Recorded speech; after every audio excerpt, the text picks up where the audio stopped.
The outdoor Kazakhstan team is heading out to the TURGAI Plateau to see how modern nomads cross the boundless Great Steppe. In the Middle Ages, a cavalry group could pierce the Dashti Kipchak in approximately 2 months, changing horses, which was not feasible in wintertime due to the impossibility of hauling enough fodder. Centuries have passed and our technical capabilities have increased several-fold, but the Great Steppe still blows a traveler's mind by its immensity. A modern iron horse can do without hay, but it still needs gasoline. Gas stations are present only along the main roads, and thus the steppe still has a lot of wild and deserted places which can be conquered only by specially trained people using custom gear and equipment. Our crew is about to take part in an inspection raid to the most remote edges of the TURGAI Plateau. The nature of Kazakhstan is rich and diverse. For centuries, our mountains, steppes, deserts and woods have been the best friends to these who love and care about them. They gave us food, shelter and protection. With time, our lifestyle has changed, but our nature still generously shares with us its wealth. Today, Kazakhstan's landscapes and biodiversity continue to attract many tourists and active leisure seekers. Together with the Outdoor KZ Permanent TV expedition, you will visit the most beautiful corners of our country and learn to survive in the wild from the most experienced travelers.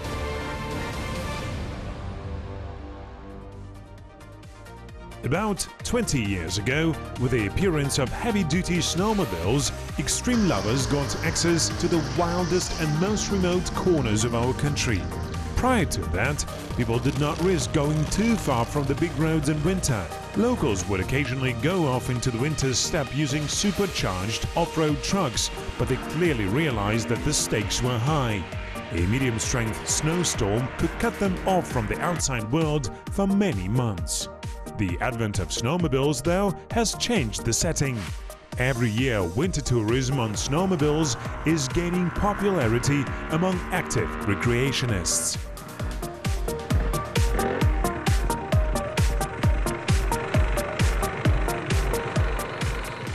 For me, TURGAI has always had something romantic to it.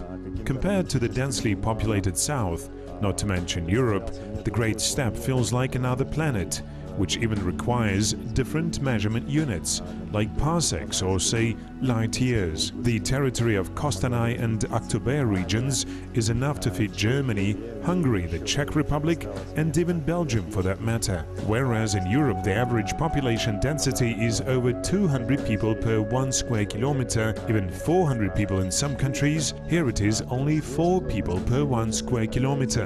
And they concentrate mostly in cities or large villages, auls in Kazakh. The furthest corners of the TURGAI Plateau have plots the size of Switzerland where not a single soul lives. There are no people, but it is by far a deadly steppe. There are dozens of rivers and lakes. It also has rich fauna and flora. Long story short, it is a true heaven for those who love backcountry traveling. Being of this kin, we could not say no when they invited us to cross the TURGAI Plateau on snowmobiles. There was no second thinking. We packed up, and here we are.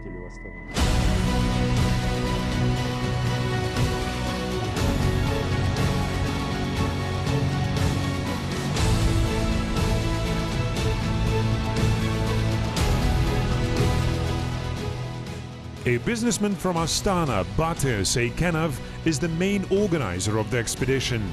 He manages one of the largest hunting farms in Kazakhstan and thus spends most of his time at his workplace, out in the wild. He takes part in all operations personally, as ensuring good protection of wild animals on such an enormous territory is no easy task.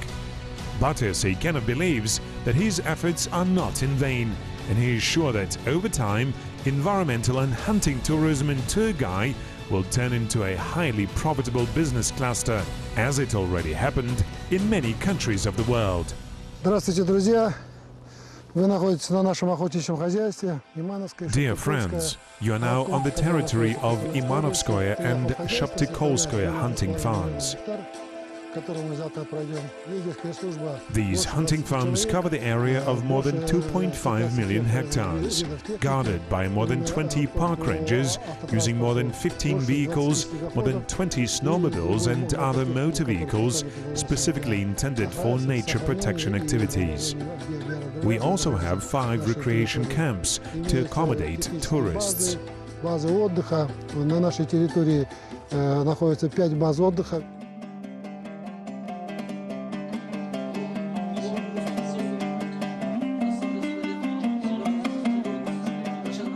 Good dinner is vital before a long trip. Tomorrow, in field conditions, we will have to bear with simple on-the-go cuisine, but tonight the Outdoor KZ team can try on the hat of spoiled tourists and enjoy modern facilities and services.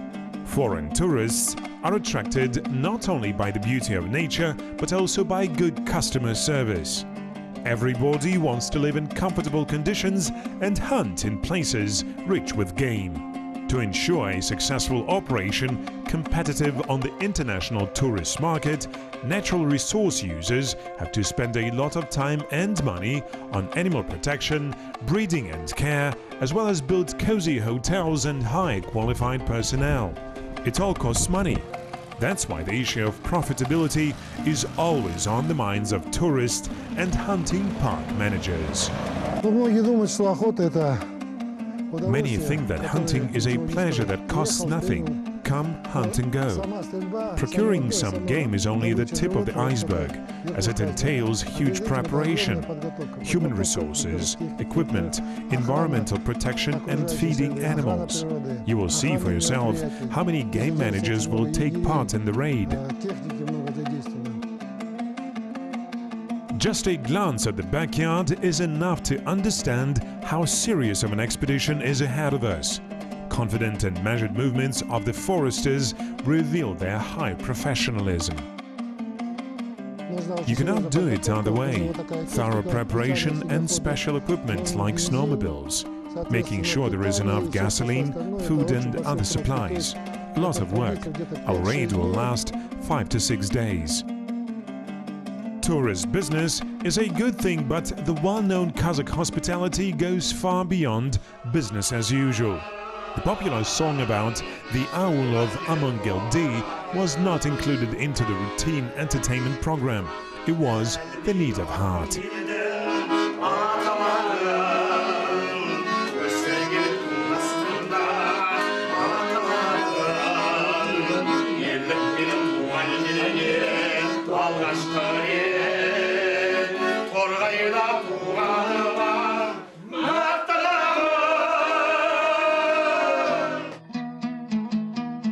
The guests and the hosts want to share many stories, but it is time to go to bed. Tomorrow we have an early start.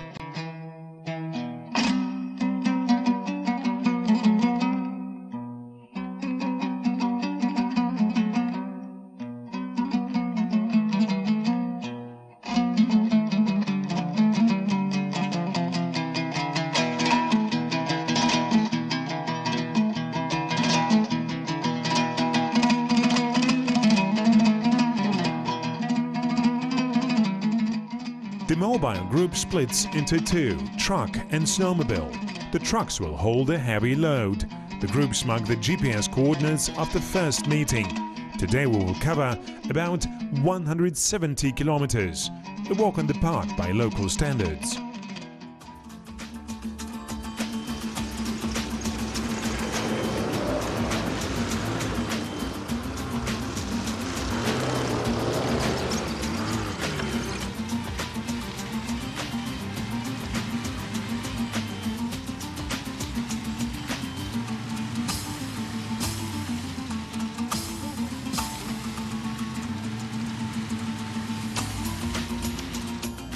The truck group will go to the village of AKKOL by road, and the snowmobiles will take a large detour in the steppe.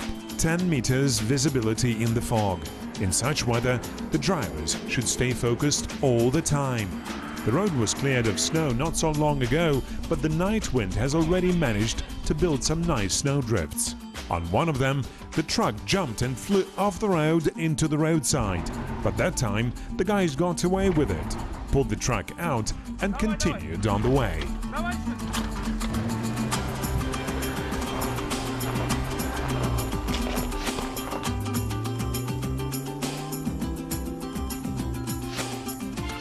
Radio communication between the groups works fine within the 70 kilometers range. Right after departure, the truck drivers and the snowmobile pilots talk to each other a lot, but in a couple of hours the radios come down to save the batteries. There is also an emergency satellite phone. Precise coordination between the groups is a must, as trucks can follow only well-cleared roads, and it is not always known which point they will be able to reach and which not. The snowmobiles can make it practically anywhere, but their crews cannot stay in the steppe overnight without special equipment.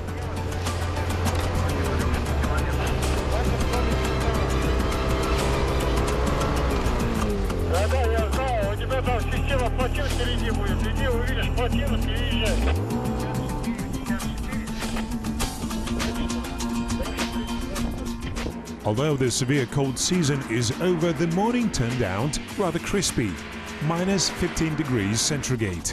By noon, the temperature went up 10 degrees. But even in good weather conditions like these, riding snowmobiles requires proper clothing.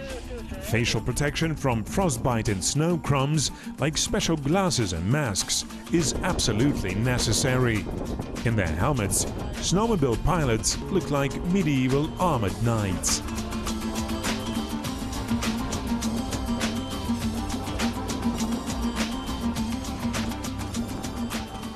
Я видел охотничье хозяйство площадью 200 гектаров в Германии.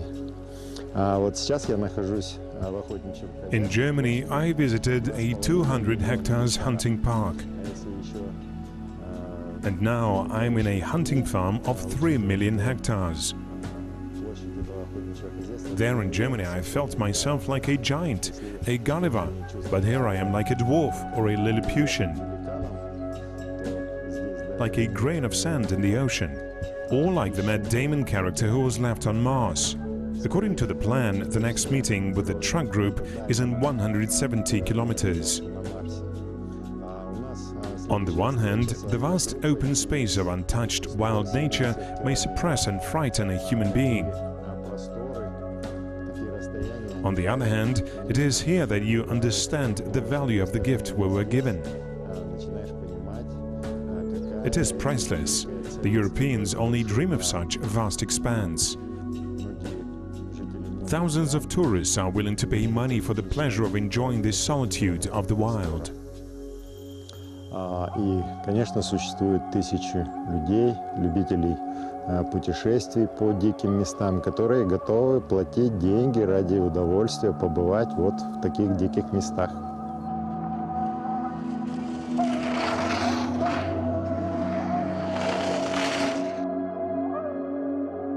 The fishing season is high on the river Zhelanchik, plenty of pike, and it bites good.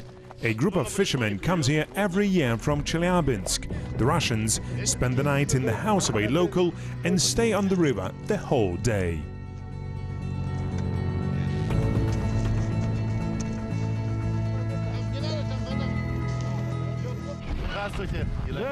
Hello. Hello, Gennady Ivanovich. Long time no see. Did you buy the vouchers? Of course, we're not poachers. What about the fish?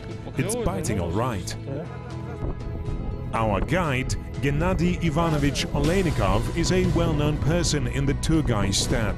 For 40 years he headed the local Fishermen and Hunters Association, and now he works as the game manager in Orlan hunting farm. We are from Chelyabinsk. Did you come here on purpose? Yes. How long of a trip? 850 kilometers. Are there no closer places with good fishing? No. We have 3,000 lakes in Chelyabinsk region, but fishing there is nothing compared to here. Thanks God the road is okay. In the spring it's impossible. On snowmobiles in winter it's a nice ride. The tourist business in TURGAI is taking its first uncertain steps. For now, it's like a baby led by several enthusiastic businessmen and local administration, which also supports tourist startups.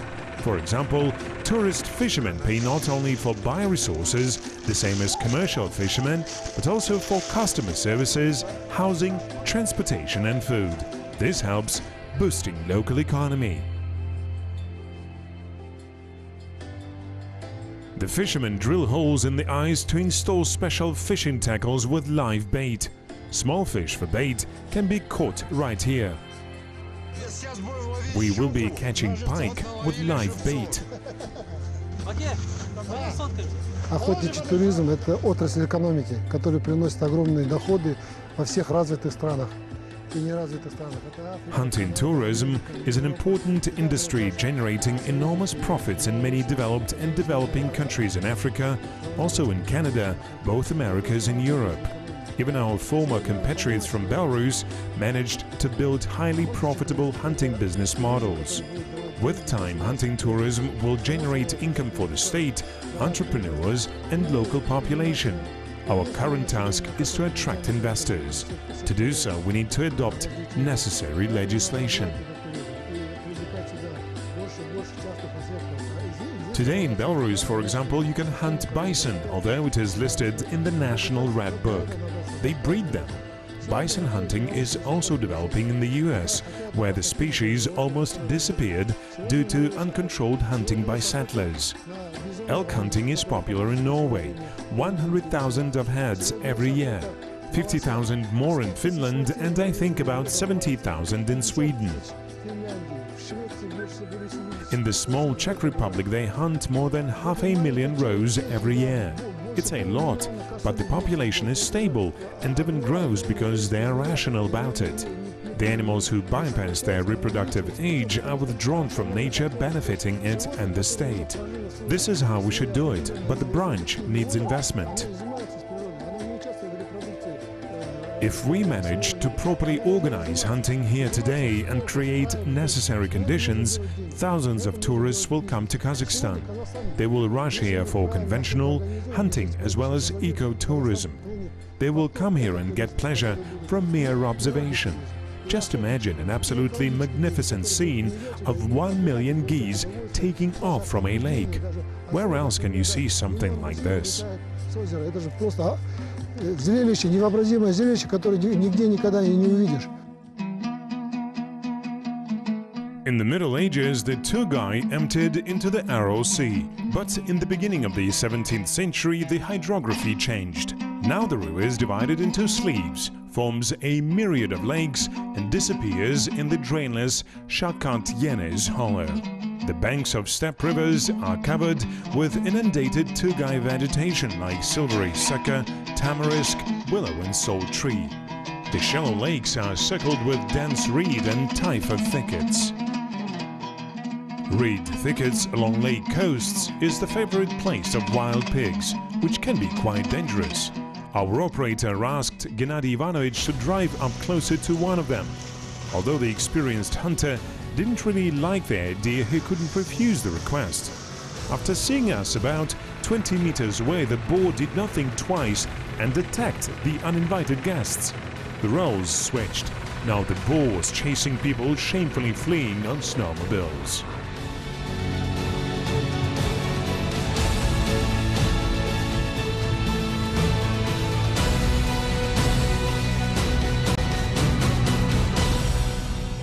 In the riparian thickets you can also see the Siberian roe and even elk. Earlier roes were extremely rare in Jangildin district, but now they appear more often. An interesting fact, at present local wolves don't touch roes. Our guess is they give them enough time to breed and build the population.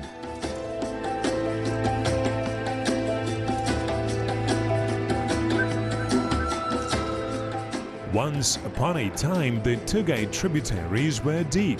The large canyons marking the ancient watercourses are a good evidence of this. Perhaps the TURGAI grew shallow due to ancient people destroying the riparian forests. Perhaps it's the aftermath of the global climate change. This way or another, only single trees remain standing, serving shelter for regals and their families.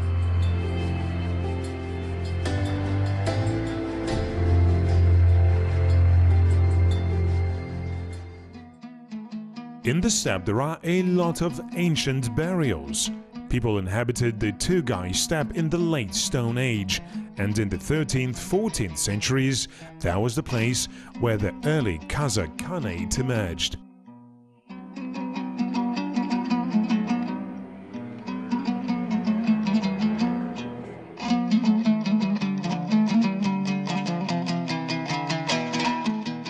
In the evening, the truck and the snowmobile groups meet in the village of AKKOL, located on the bank of the Joly River, not far from Lake AKKOL. Traditionally, local residents had been doing cattle breeding and fishing, but in recent years, they began to get increasingly involved in tourism. Their guests like to stop over in local houses, learn local way of life and cuisine. Our guide, Gennady Ivanovich, negotiated our accommodation at his friend's, Amejan Dauletkaliyev. This is my friend. We are neighbors. He can even be considered my relative. This is where we will stay for the night. It's a very hospitable family. Our next chance to learn about local hospitality came around at dinner time. The conversation continued well into the night, and the expedition members heard dozens of interesting stories and legends. Ahmet Baytursunov, an outstanding Kazakh linguist and public figure, was born here in 1882. During the Civil War, in this area there were frequent military clashes between the troops of Ataman Dutov and TURGAI Revolutionary Military Council. During the Soviet period, there were a livestock state farm and a fishing farm here. Lake AKKOL is still famous for its huge European carp, and it is a popular destination among anglers.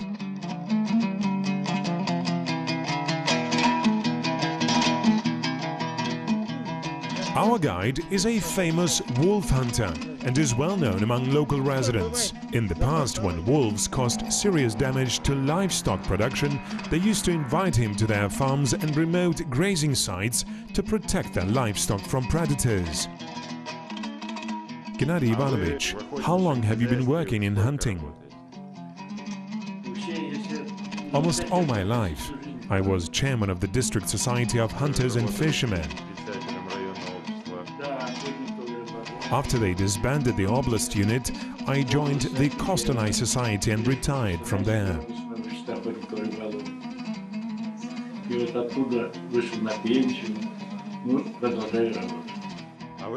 How many wolves did you kill in your lifetime?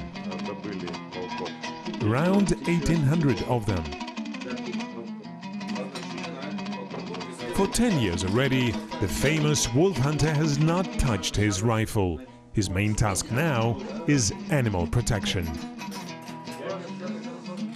There is nothing wrong about legal hunting, but with age he started feeling bad about shooting animals, even wolves.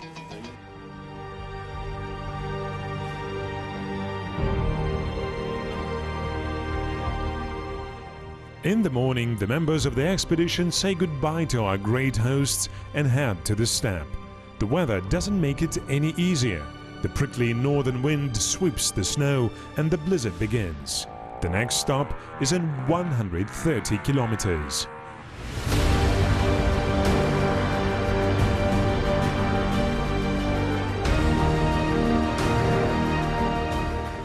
The distance to the next camp is 130 kilometers, and we hope to make it before dark.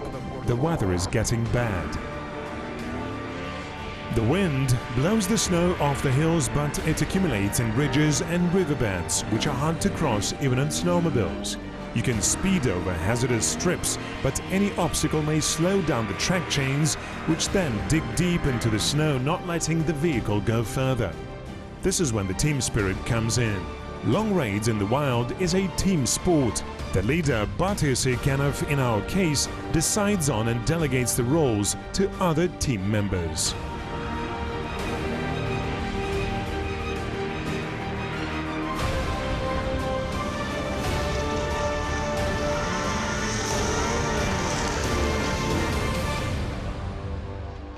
During blizzard, all animals hide using whatever shelter, except wolves. Clever predators choose this weather to attack livestock. This time, a foal fell victim of them.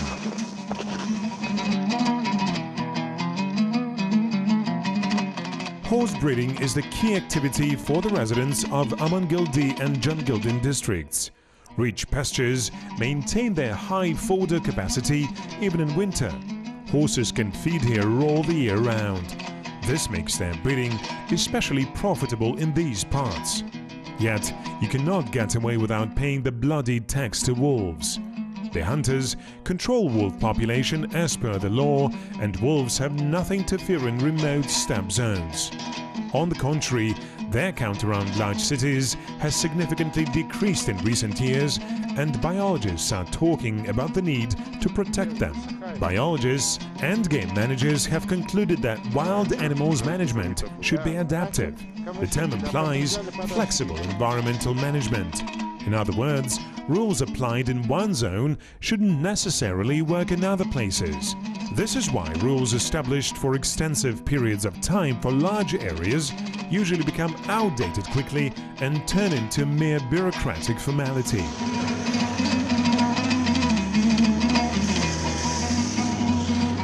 Это старый спор, ему уже лет 50-60, он начался после того, как Фарли Моуд написал талант. It's a 50 years long dispute. It began after Farley Mowad's book Don't Shout Wolves. There are people who say that wolves are bad and we need to hate and exterminate them where and whenever possible. Others say that wolves are good and we should love them. The hunting management science has its own view of the matter. Biologists and game managers don't say that we need to love or hate wolves. They say that we need to manage wild animals' populations reasonably and thoughtfully, including wolves. We should protect them in places where they become rare and vice versa control their numbers where they pose real threat to other species. Monetizing wolf hunting and making it a profitable tourist product for foreign hunters may be one of the rational methods of managing their populations. Это, наверное, и есть самый рациональный способ управления этими ресурсами. We notice a chain of wolf tracks along the lake coast, 2 big and 4 smaller ones. In the course of winter, wolves keep 2 packs but break into couples when spring comes to prepare for mating.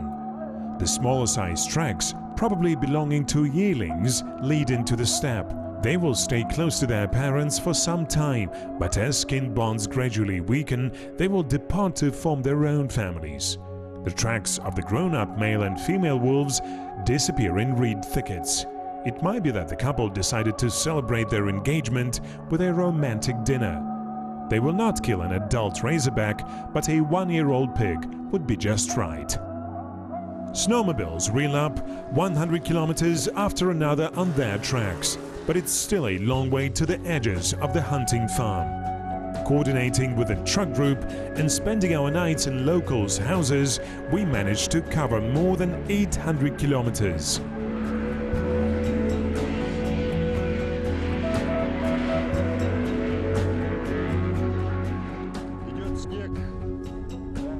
Tough luck, snow and fog for the 4th day in a row. But the sky is brightening up in the east. We'll see what comes next.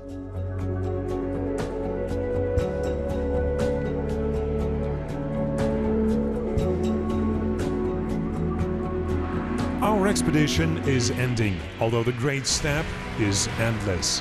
The comprehension of this infinity is probably the main idea behind all such journeys. Whereas in the mountains, it is important to reach a final point, for example a summit. In the steppe, each such point may be the end of one trip and the beginning of another. For us, the village of Amangildi became such a point. An old but reliable An 2 was expecting us there to take us further.